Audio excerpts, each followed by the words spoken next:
Hey bike farmers, thanks for clicking in. I've got in the stand here a used bike that I sold, I don't know, a year and a half, maybe 2 years ago. We're not quite exactly sure. A kid's aunt bought him this bike and he's been riding it and not taking very good care of it. And it's got these shifters. These are Shimano Xage shifter brake lever combos from back in the day. And this right one, a lot of times they gum up. You'll see me spray these out and flush the internals and get them working again. But this one's just dead. I've tried everything. I even took it apart a little bit, tried to get the pawl working. There's something else going on with it.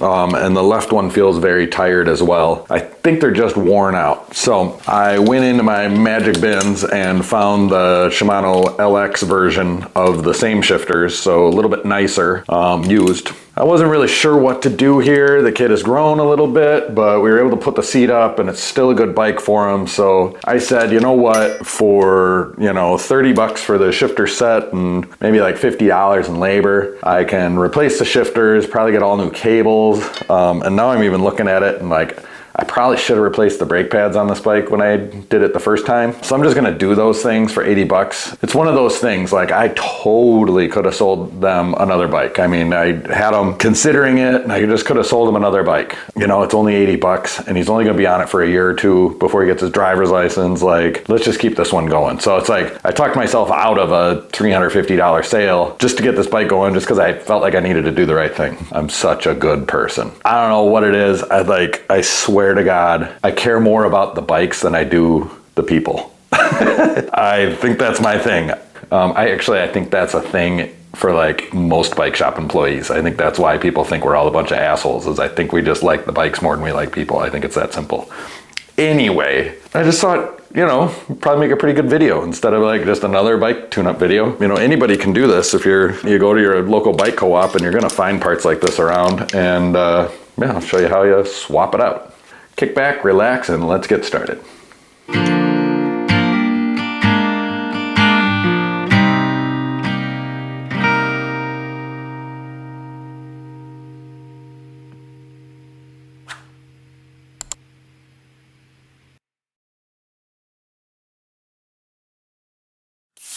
First thing we do is get these grips off, but this one's torn, so it's going to be a little bit tougher. Gotta get in from the back side here. Actually, I could probably do it from the front side too.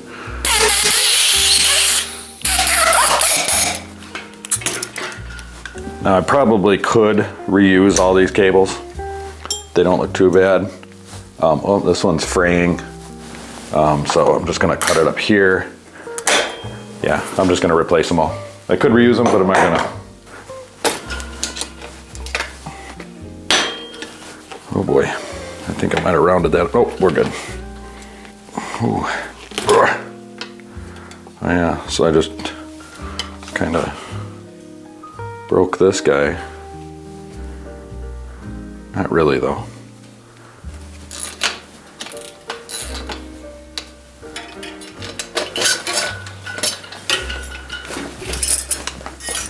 Sometimes it's easier just to cut the cables up there. Make them a little shorter.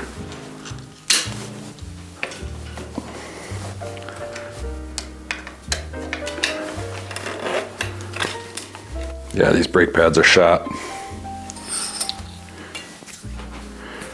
All right, we'll reuse the housing for sure. So here's the brake housing, and shift housing.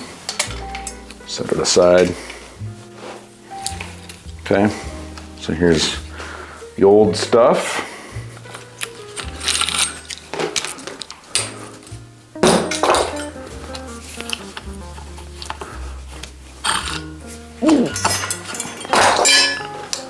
Now we got our new levers here. Figure out which one's left and which one's right. There we go.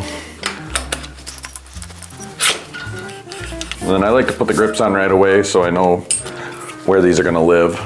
So I just got some cheap hairspray here. It's almost empty. So if you just put a little cheap hairspray on there. Actually,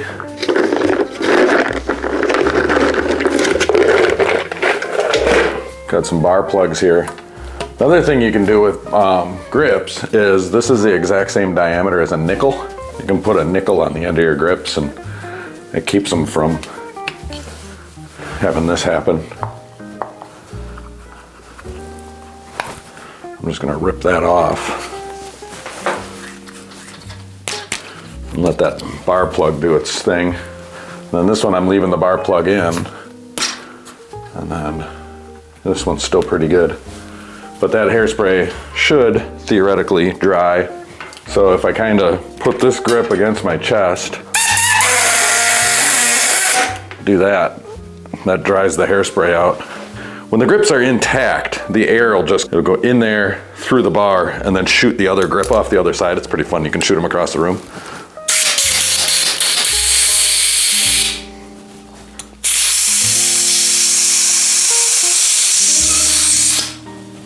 There. That dries the hairspray on like an adhesive.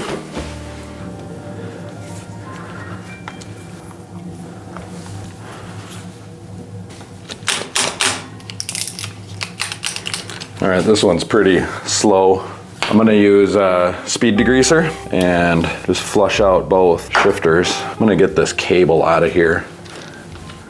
This looks like it's the wrong kind of shift cable.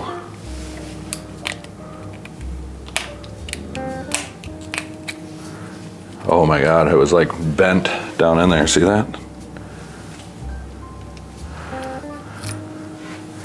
Got away with one there. There's that one, get those out of there. Come on, buddy.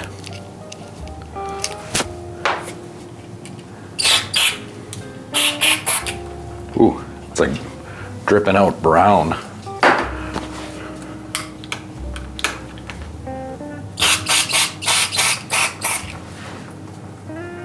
Dirty in there.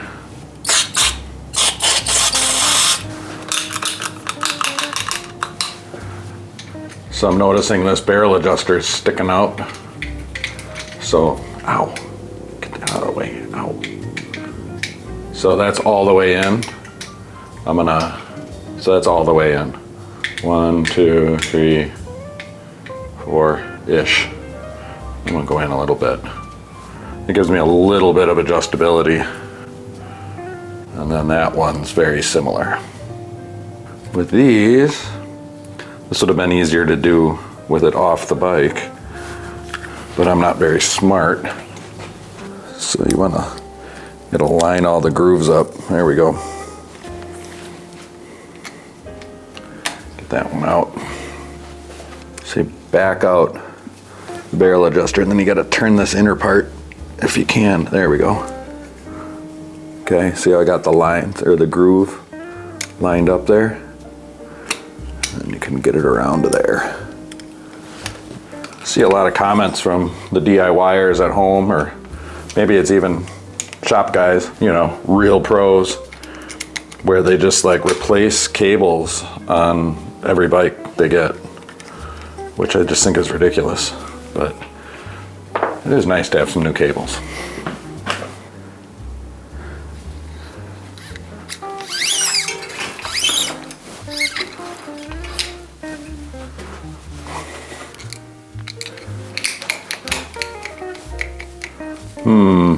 Okay, so I was kind of afraid of that. So what is happening here is there's no cable in the shifter pulling on the mechanism in there, and it's all kind of gunky and rusty and dirty. Still got to flush it. So I'm taking my poker tool here and stick it on the mechanism and push as if I've got a cable in there, and then I'm clicking the little button. Okay, so up. Oh, dropped my poker tool. Oh man, it flew away. Yeah. Dad grown. There we go. It's really hard to show what I'm doing there, but you got to get it down into first gear in order to get the cable through and find its happy home. Oh, I don't even know if I did. Used parts. Okay, there it is. I can see the hole now. There we go.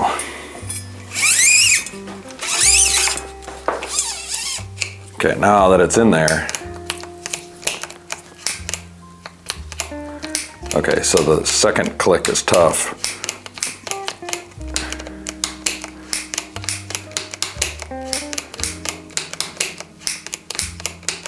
Okay, so now it's starting to wake up.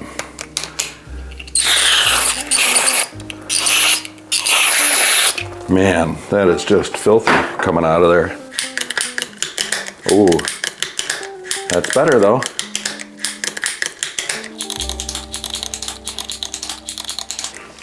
Okay, so now I already did this to those other shifters that I took off. And they just didn't want to come back to life. I can just tell by looking at these LX shifters that they're in better shape than the other ones. Yeah, it's starting to feel really good now. Let's just give this some fresh degreaser. Yeah, you can see it's just brown coming out of there.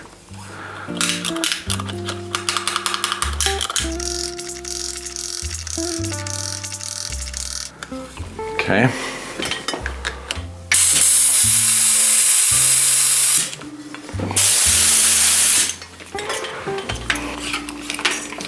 All right, fresh cables.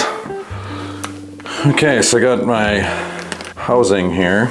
Now, a lot of times here, I would just decide to replace the housing too, but this is already new housing. I don't think I tuned this bike up. I don't know who, maybe Eli did, but it's already got new housing. We're just gonna use what we've got here. This ferrule looks to be in need of replacement.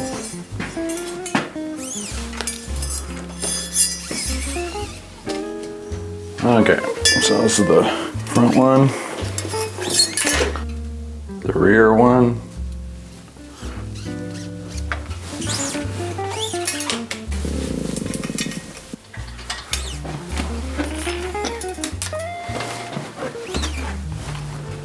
find its guide underneath the bottom bracket there, back here in the rear loop.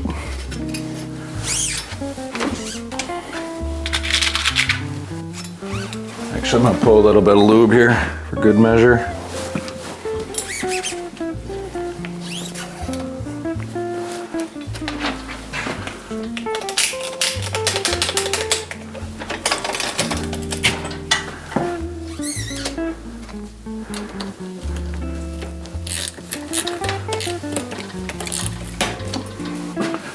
All right, on the front one.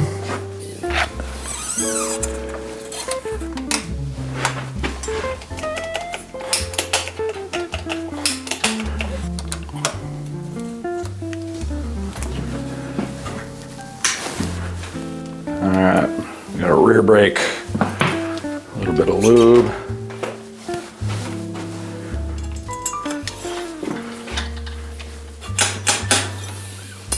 Man, that seems really short.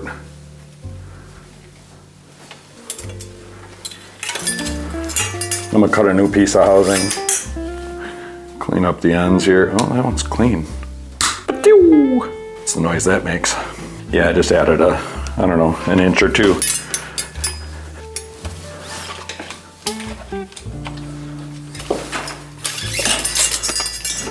Yeah, way more better, hey. All right, and then I've got this. It's just a piece of sleeve. And I'm not gonna use the whole thing, but just have a little plastic sleeve. This bike has a cable guide brazed to the, it's got a cable guide brazed to the seat post clamp, seat cluster here. And it kind of holds that cable off the frame a little bit, but I'm gonna add some rubber donuts just because. Put some rubber donuts in there and the sleeve just to protect things a bit, keep that clinging from happening. Okay, front. Let's see here. Just a little bit of lube.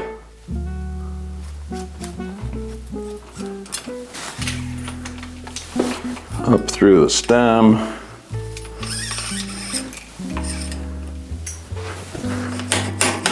Sweet.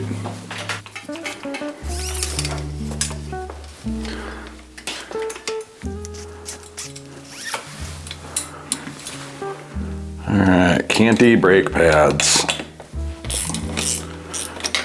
Always a treat.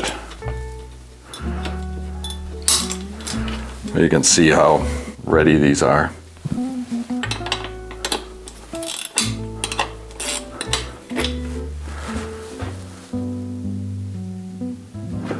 And lubricating things always seems to help.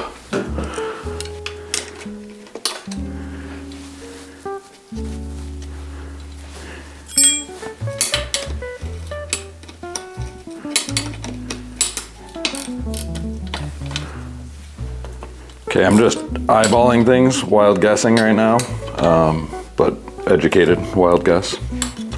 I guess if it's educated, it's not wild. It's pretty good for being over here on the wrong side of the bike. All right, and then off camera, I'm gonna go do this side. So I got these pads where I think they wanna be. So I've found that if you just kind of pull it tight, okay, and see how the cable, like if I pull the cable really tight like that and then let go, it just kind of relaxes it a little bit. A lot of times that's a perfect amount of adjustment. Yeah, I got the pads pushed against the rim. It's a little loose. So, usually I like the T-handle for this because you can get out here, but the ball end of the T-handle isn't getting good purchase on this anchor nut bolt. All right, that's a little, ooh. I was gonna say it's too tight, but it's just about right. All right, so I'm just kind of looking at my pad angles here. They need a little bit of tweaking. So sometimes the hardware that holds the pads in, just from being old, it gets like grooves in it and becomes bedded in the brakes. And that's what's happening here. It can make setting these pads up a little more difficult, getting the toe right, just because there's like, it's not a smooth system anymore. Just they're old and broken in. Ooh, I just got this one pretty good though. I'm gonna mess it up. It's very finicky.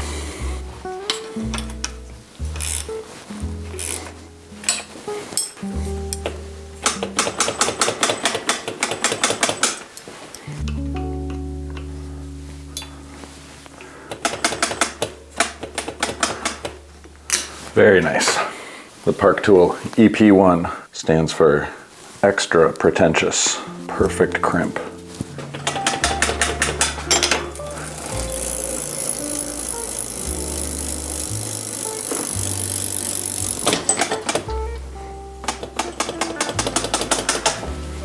One last tweak.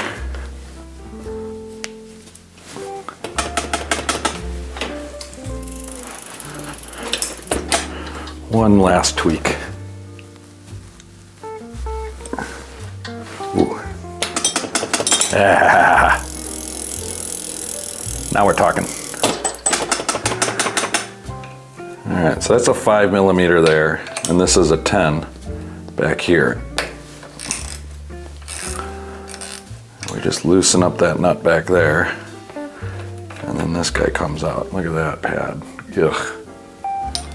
In my last edit, I noticed, like, I don't know, I can't quite figure out the focus, the autofocus on this camera and how to get it right. So I'm like paying attention now. See how it's like focused on the tire, isn't it?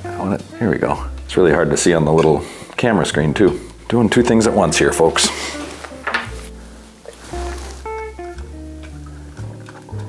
All right. Here we go, okay. So I got that finger tighted with just a little bit sticking out on this side. And that's pretty straight up and down. I like that. Then if I kind of feel with my fingers underneath the pad against the rim, I can feel that it's somewhat centered on the rim. It's really, like, it's just all about the dexterity here, you know? Like how you grab things. And you hear me talk about brake toe all the time. This one's toed a little bit, and it doesn't bother me that it's toed a little bit. Toe means that the front of the pad hits the rim first. And many schools of thought, and even the manufacturers, suggest adjusting with some toe to help brake squealing. I am not a big fan of brake toe because it makes the brakes feel squishy and they just wear flat eventually anyway. So everything ends up flat anyway. So I try to set brakes up flat to begin with. It makes the most sense to me. I think brake toe to prevent squealing is I think it's kind of a workaround. Maybe I'm wrong, you know? In today's post-truth society, we all just get to make up what we believe is true and claim we have the right to believe it, demand that our beliefs, no matter how false, are respected by others as the truth. And that's where I'm at with the brake towing.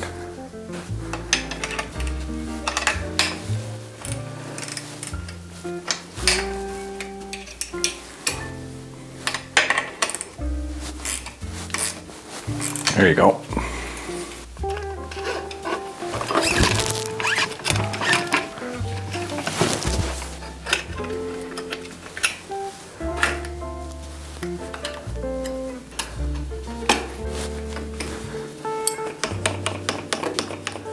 Yeah, it's pulling from one side way more than the other here.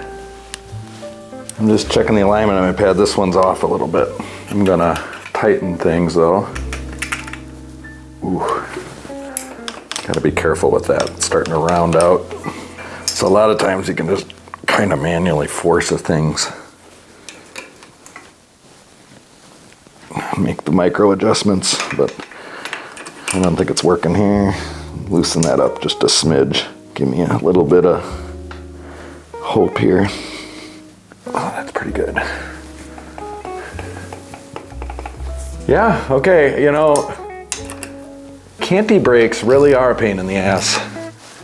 Are they as much of a pain in the ass as disc brakes?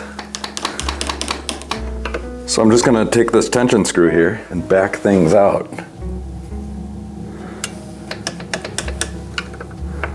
And continue to do that until I see this side wiggle, which it's doing.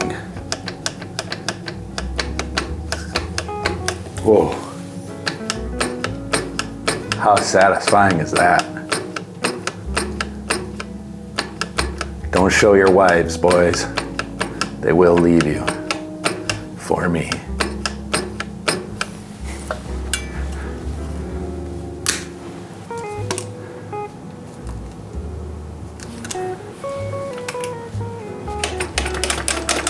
Okay, something I like to do when I've got new cables is if you hold the derailleur there and then grab your cable here, you can just kind of stretch the cable manually, right? You can see how much slack I created. And I'm gonna back that out a little bit, give us some adjustment both ways. So that's kind of like pre-stretching the cable. And here's the smug turd's favorite tool, the extra pretentious one. Whew. God, makes me feel superior. You know, I have that tool, which makes me better than you.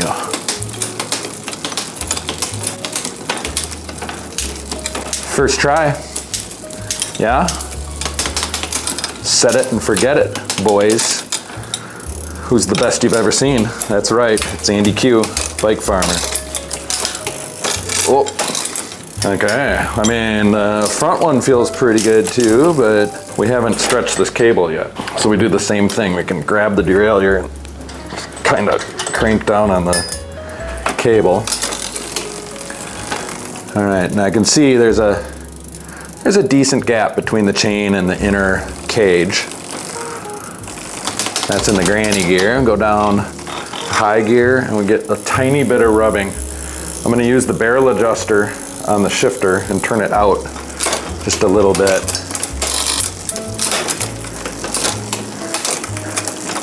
And what you see there is a very, very well adjusted, clean drivetrain. Not clean, cleanly shifting drivetrain. To express my prowess. Express Prowess 1 Park Tool. Expressing Prowess, EP1, exemplifying professionalism. It's the most ridiculous tool I've ever had.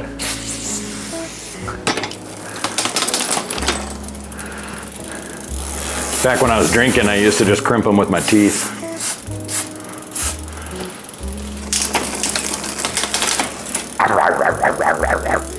We have made major improvements to this bike.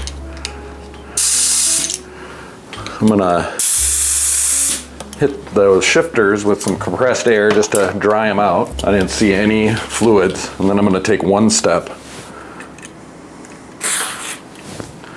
and flood them. And then